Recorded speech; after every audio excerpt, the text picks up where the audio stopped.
He joins us with an exclusive look at his encounters with North America's wild man of the woods.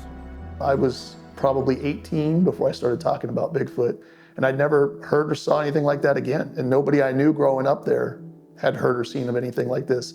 There were, again, TV shows and stuff would come out, and I was like, I think that's what I saw.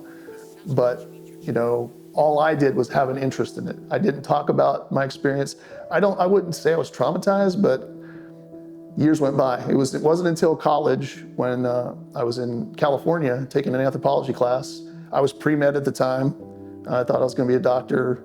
Then I took Dr. McKenna's class on Intro to Physical Anthropology, and he's talking about Gigantopithecus. He's talking about Bigfoot.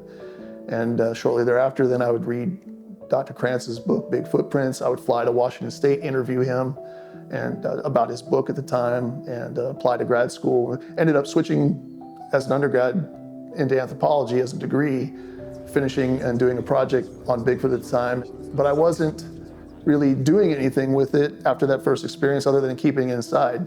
Starting in college, then I started to pursue it kind of on a research level, books and whatnot.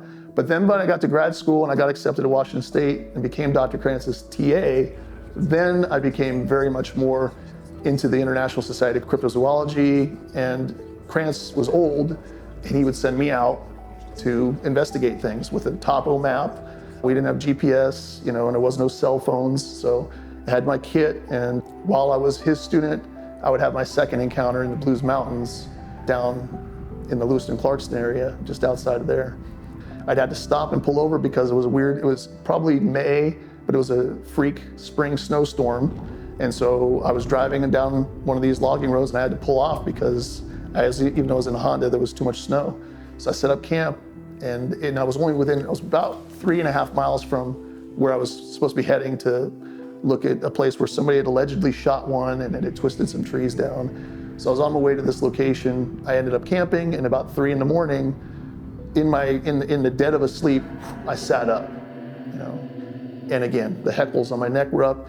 It was quiet out because it was a wet snow, real heavy wet snow. I unzipped the tent and I'm looking around and I don't hear anything. And again, it's that weird silence, but I didn't think of it as weird as the first time because now it's snowing. And if you've ever been in a heavy snow with heavy snow on the ground, the woods, everything kind of gets quiet. There wasn't much of a breeze. And at this point, 3 in the morning, like hours later, after I'd set up the camp, when the snow was coming down wet and heavy, it was now kind of petering out. There were breaks in the clouds.